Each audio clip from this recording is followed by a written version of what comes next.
본문에 소개된 사도 바울은 제3차 전도 여행을 하고 있는 중이었습니다. 유럽에서 아시아로, 아시아에서 유럽으로 왕래하면서 열심히 활동을 하다가 이제 마무리 무렵에 접어들었는데, 이 때는 예루살렘으로 가고자 애쓴 때였던 것을 볼 수가 있습니다.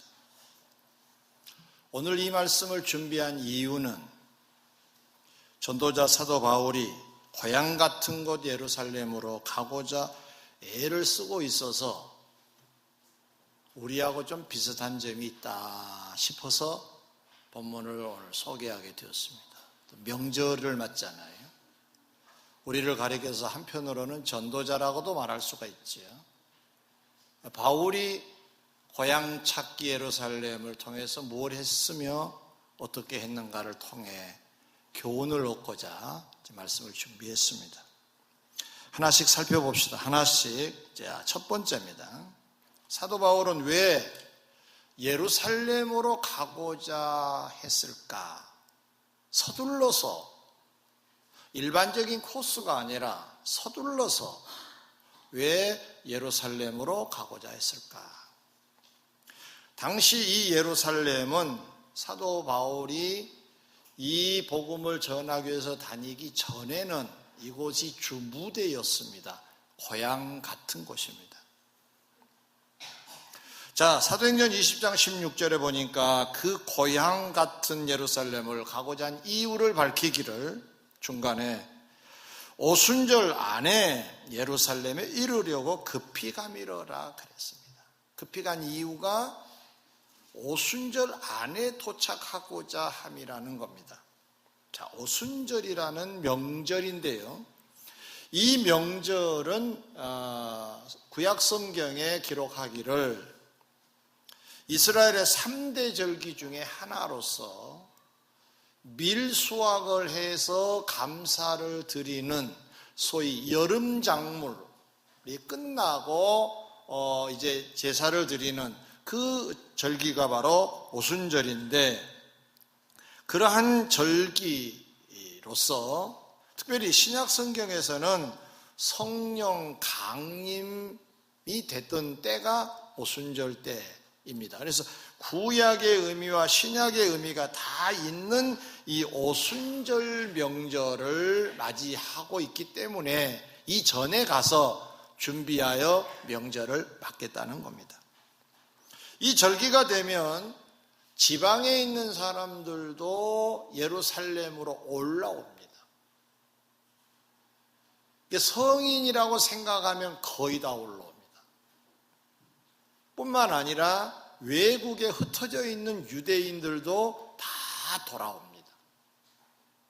그리고 그들과 함께 생활하고 있는 이방인들도 초대를 받게 되면 성지순례 차원에서 방문하는 곳이 예루살렘입니다. 당시에 이 예루살렘은 이 오순절 절기의 행사로서 한 일주일 정도 행사를 가졌다고 합니다. 말씀도 토론하고 또 제사도 드리고 여러 교제 시간을 포함해서 일주일을 이 행사를 진행했다고 합니다. 사도 바울이 이 절기에 맞춰서 예루살렘에 올라간 이유는 두 가지입니다. 하나는 본인도 유대인이니까 절기를 지키기 위함이 하나 있었고요. 더 큰 이유는 오늘 본문에서 강조합니다. 24절에 주 예수께 받은 사명, 복음 증언하는 일 때문에 올라가겠다고 한 것입니다. 곧 사도행전 9장 15절에 바울을 향해 주님께서 이 사람은 내 이름을 이방인과 임금들과 이스라엘 자손들에게 전하기 위하여 택한 나의 그릇이라고 한 말씀대로 그 소명을 따라서 그곳에 모인 사람들에게 복음을 전하기 위하여 고향 찾기 예루살렘을 방문하고자 급히 발걸음을 옮기게 되었다는 말씀입니다.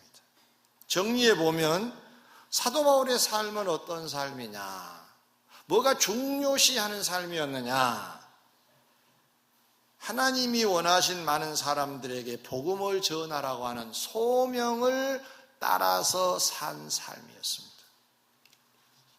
그래서 바로 그곳이 당시의 오순절 절기를 맞는 예루살렘이라고 생각을 했기 때문에 이 예루살렘을 급히 올라가게 된 것입니다.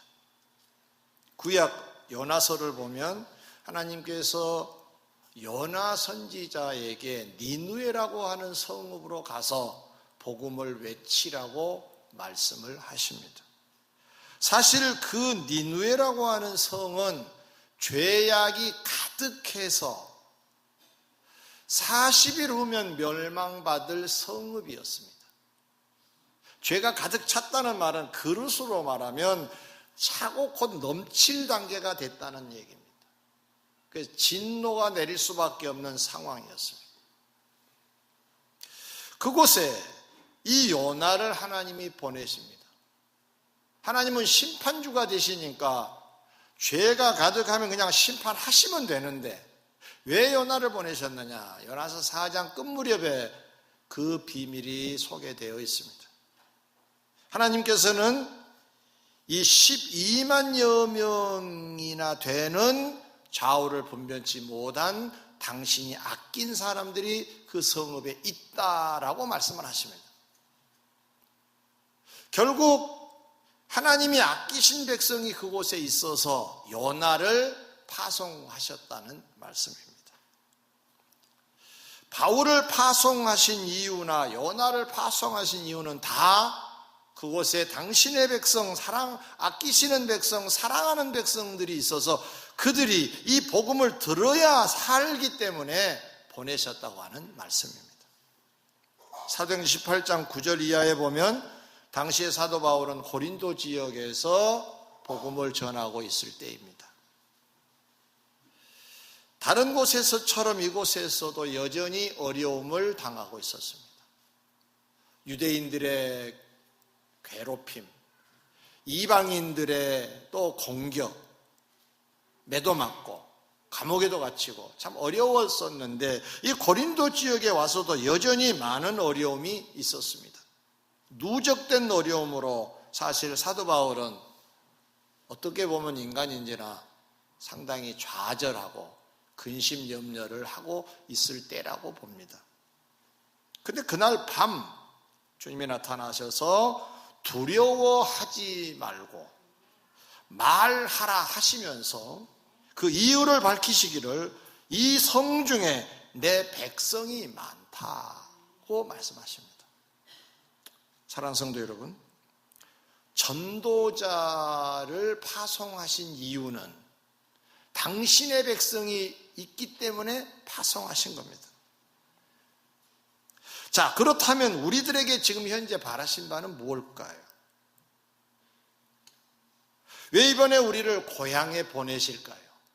못 갈 수도 있을 건데, 아니 안 갈 수도 있습니다만 왜 이런 명절에 사람을 만나고 또 교제를 하게 하실까요? 하나님의 섭리 속에서 본다면 그들을 살리라고 전도자인 우리를 파송하신 일인 줄 믿습니다.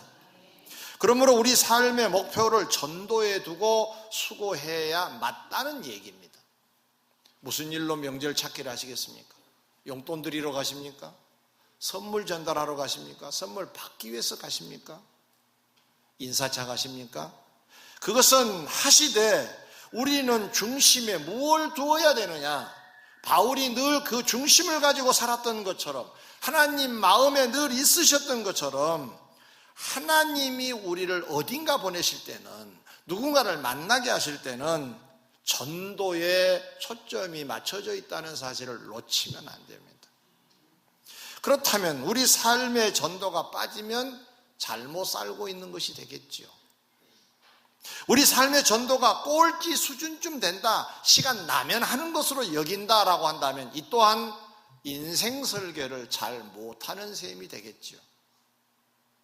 이번 명절 기억하십시오. 만나는 사람들에게 복음을 전하라고 이런 기회를 우리에게 주셨다라고 하는 전제가 가장 중심에 깔려 있어야 좋은 삶을 살 수 있다는 겁니다. 혹시 만나는 사람들이 다 예수 믿는 사람들이라면 예수 잘 믿는 모습을 여러분은 보이셔야 됩니다. 그를 통해서 더 많이 저들에게 예수 그리스도가 흘러들어가도록 해주셔야 됩니다. 예수를 믿는 사람은 저 정도 되어야지, 표상이 되어야 저들에게 또 하나의 전도가 되지 않겠습니까? 만나는 사람들의 복음을 전하는 것, 왜? 우리의 소명이어서 바로 이 일에 우선을 둬야 된다는 말씀입니다. 크게 두 번째로, 바울은 주님이 주신 이 목표 달성을 위해서 어떻게 살았느냐? 한마디로 요약하면 최선을 다했습니다. 사도행전 20장 16절에 보면 아시아에서 지체하지 않기 위하여 그랬어요. 지금 있는 곳에서 예루살렘으로 가려면 아시아를 통과해야 됩니다. 근데 이 아시아 지역을 통과하게 되면은 시간이 없어요. 그래서 지체하지 않기 위하여 배편으로 이동하려고 계획을 바꿉니다.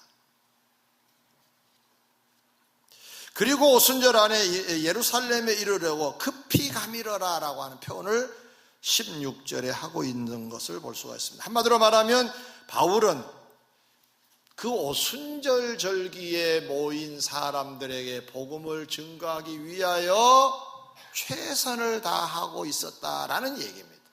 이걸 조금 세분해 보도록 하겠습니다.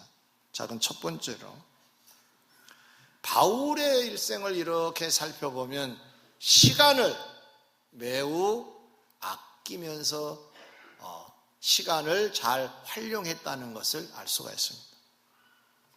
전도하고자 한 곳을 가기 위하여서 다른 지역에서는 지체하지 않았다는 겁니다. 이것이 바로 사도 바울이 시간을 아낀 모습이라고 할 수 있겠죠. 사도행전 16장 6절 이하에 보니까 사도 바울이, 이건 다른 내용입니다만은 아시아 지역에서 복음을 전하기 위해서 계획을 세우고 있었습니다. 그 전에도 복음을 전했고 또 이 밤이 지나면 또 아시아에서 복음을 전할 계획을 세우고 있을 때인데 성령이 나타나셔서 아시아 지역에서 복음을 전하지 말라고 하세요. 그래서 멈춥니다. 하지 말라고 하심으로 멈춰요. 그 다음에는 말씀이 없으세요. 어디로 가란 말씀도 없으세요. 그때 바울은 어떻게 했는가가 매우 중요합니다. 만약에 여러분에게 하던 일을 멈춰라 그런다면은 멈춘 다음에 어떻게 하시겠습니까? 다음에 또 말씀하시겠지 하고 마냥 기다릴 수 있겠지요? 근데 바울은 그러지 않았습니다. 이곳저곳 다니면서 이쪽인가 하면서 애를 썼다고 했는데 비두니아 쪽이라 그랬어요. 좀 다른 방향입니다. 다른 방향으로 가고자 애를 썼다 그랬는데, 그런데도 성령께서 원치 않으셔서 또 멈춥니다. 그리고 나서 환상을 보여주십니다.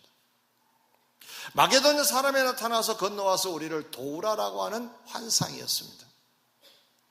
그 후 그곳으로 가고자 힘썼다고 했습니다. 자, 허락지 않아서 멈춘 그 발걸음이 어딘가를 가라고 제시를 받았을 때 또 가려고 힘을 써서 갔다는 얘기입니다. 시간을 헛되게 보내지 않았다는 것을 지금 우리는 듣고 있는 것입니다. 여러분, 이런 얘기 가끔 들으시죠? 아, 그 사람은 대단하다. 하는 일이 그렇게 많은데 시간을 어떻게 보내는지. 보통 이렇게 말하죠. 시간을 쪼개 쓴다고. 1시간에 청소할 계획을 세워놨는데 쪼개 쓴 사람은 30분에 마칩니다. 이렇게 청소하다가 이렇게 하게 되겠죠. 그래야 30분에 멈춰지겠죠. 30분을 또 다른 것을 할 수 있겠죠. 일이 많은 사람들은 시간을 이렇게 쪼갤 수밖에 없습니다. 바울은 그랬다는 얘기입니다. 사도행전 21장 30절, 이때는 이미 예루살렘에 도착을 한 후에 아니나 다를까 환난과 결박을 받습니다.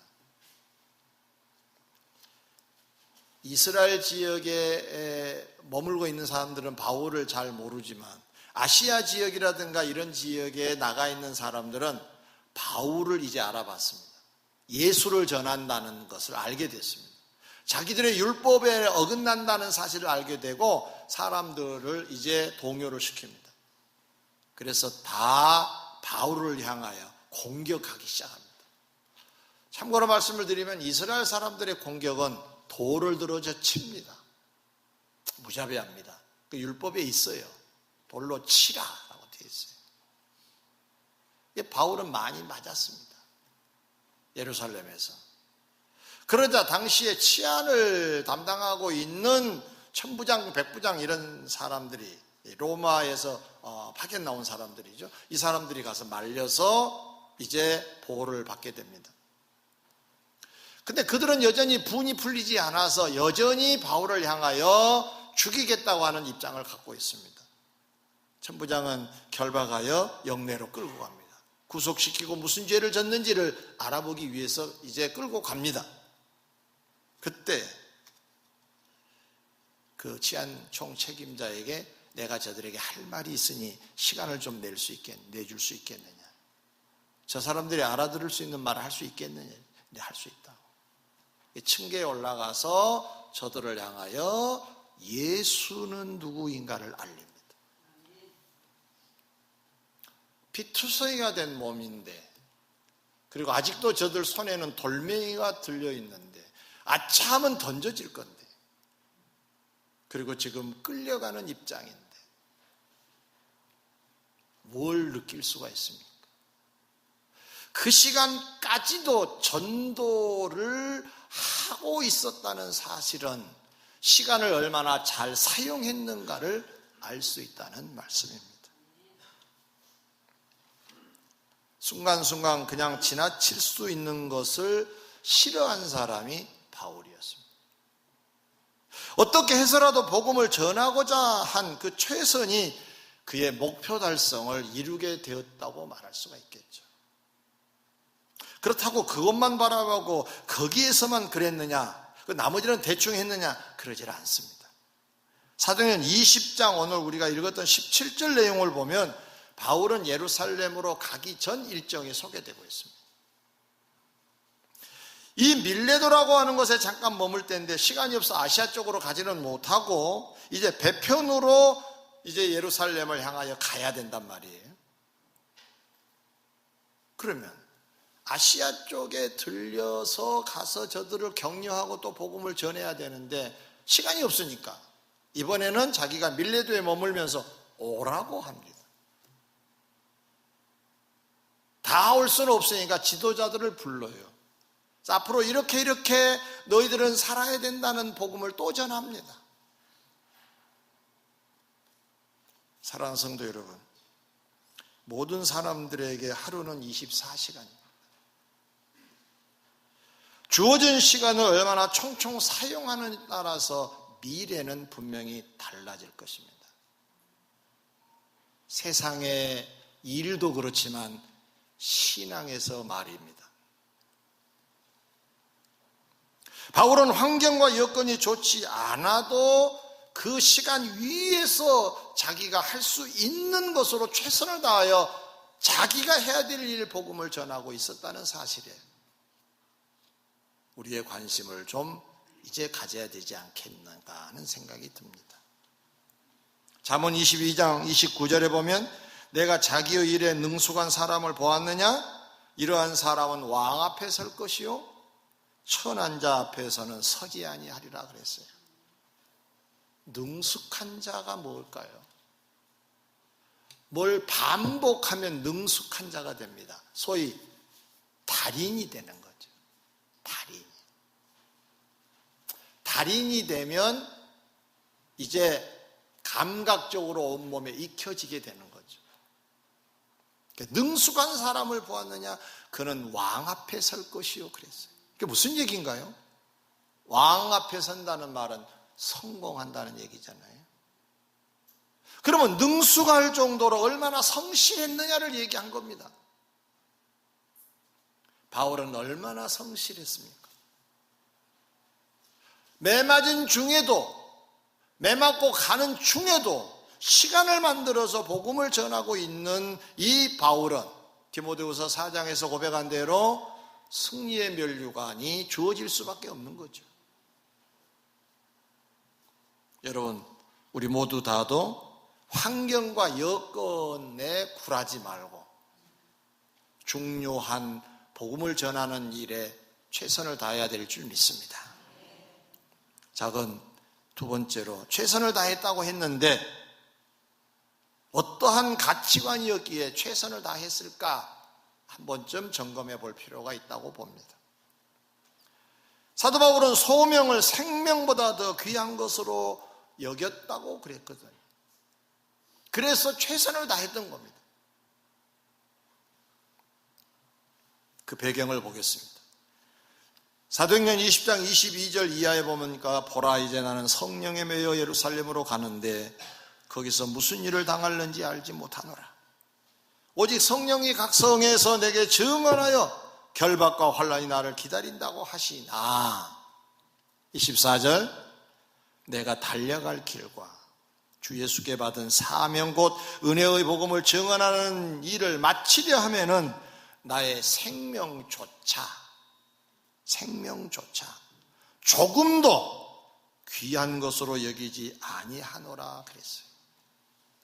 이 말을 바꿔서 말하면 소명이 사명이 된 건데 주님이 왜 부르셨는가가 알고 나서 이제 사명이 된 거죠. 그걸 이루어야 되겠다라는 사명으로 바뀐 건데, 이 사명의 이 가치는 어느 정도 가치냐, 바울에게 있어서는 생명보다 귀한 자리에 두었다는 거예요. 생명보다.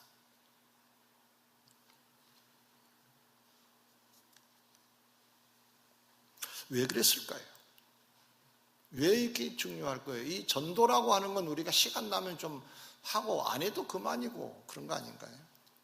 이게 우리 수준의 전도 정도 아닌가요? 그렇게 해보자 그래도 뭐 전혀 나하고는 관계가 없고,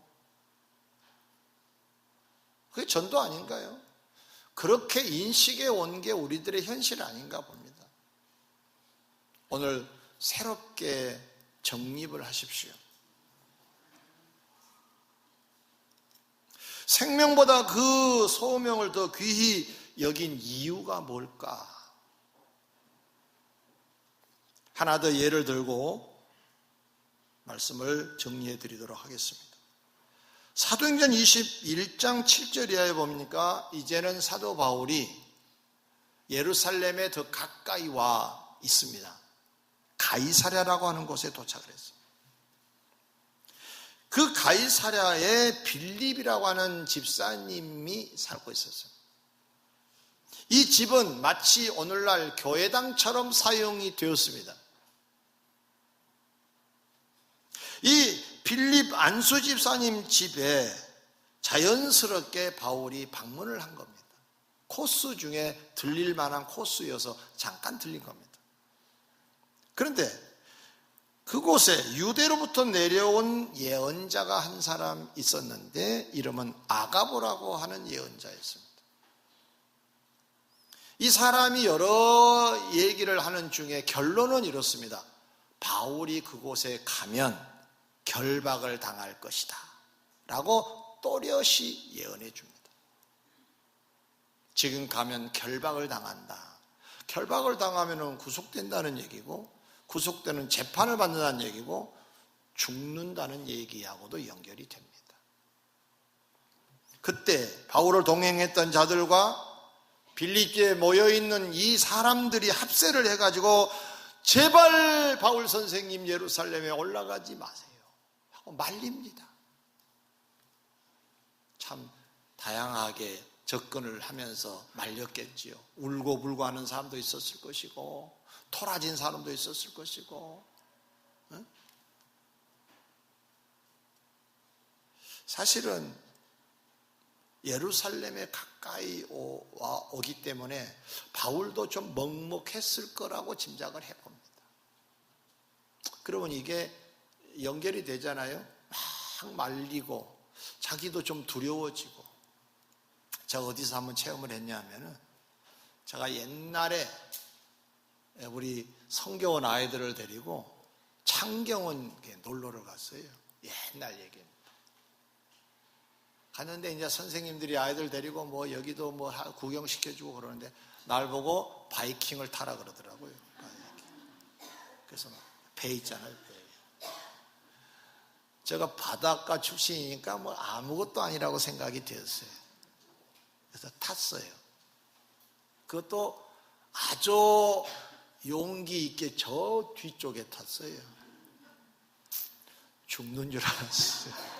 난 그렇게 고약한 거 처음 느꼈습니다. 옆에서 볼 땐 별것 아닌데 가서 보니까 더 두려워. 지금은 안 탑니다.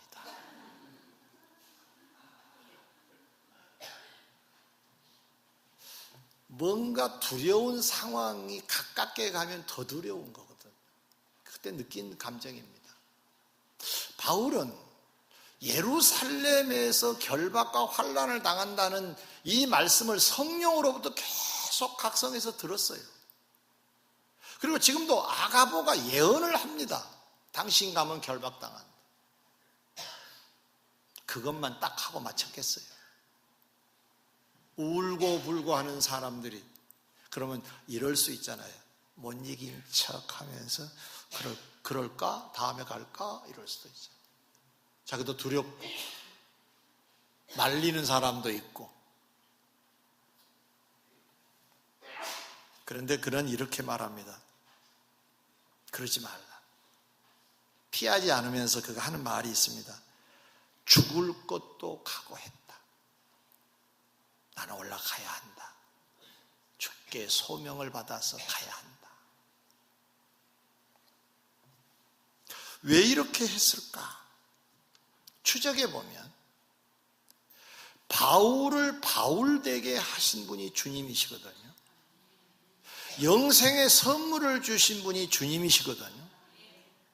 십자가 사건으로 자기를 살리시고 영원의 세계까지를 열어가게 하신 분이 주님이신데 그 주님이 사람들에게 복음을 전하는 일 해라.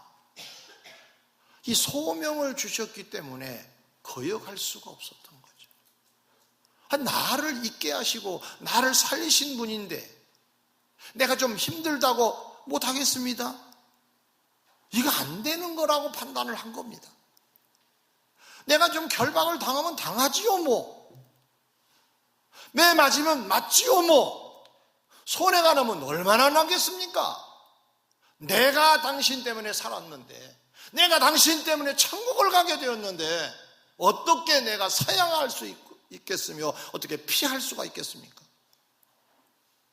그래서 그분의 말씀이기 때문에 가치를 높이 두었던 거죠. 우리가 생각한 작은 분야의 전도가 아니라 나를 있게 하신 분의 부탁의 말씀인데 내가 이걸 거역할 수가 있겠는가? 라는 입장이 뚜렷했기 때문에 생명보다 귀하게 여기고 최선을 다했던 것입니다.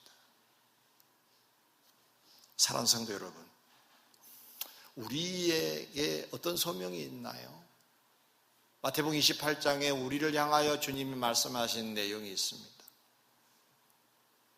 딱 끝까지 이르러 내 증인이 되라고, 복음을 전하라고. 그게 우리에게 당부하신, 승천하시면서 마지막 당부하신 말씀입니다. 그게 우리가 받은 소명입니다. 예수 믿는 사람들은 이 소명이 다 있습니다. 예수 믿는 사람은 믿어 천국에 가는 것만이 아니라 이 땅에서 할 일이 있는데 바로 복음을 전하라는 일입니다. 기존 전도의 가치를 부숴버리세요. 새로운 가치로 도입을 하셔야 됩니다.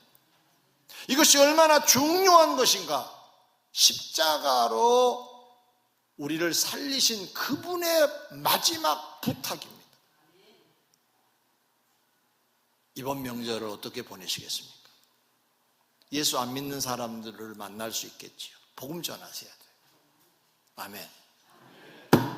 예수 믿는 사람들을 만날 수 있겠지요. 더 잘 믿는 걸 보여주세요. 좀 힘들겠지요. 설거지 안 하려고 이렇게 눈치 보고 있을 때 내가 먼저 가서 설거지하면 내가 힘들잖아요. 그럴 수 있겠지요. 그래도 더 잘 믿는 걸 보여주세요. 조금 부셔지더라도. 주님의 부탁이잖아요.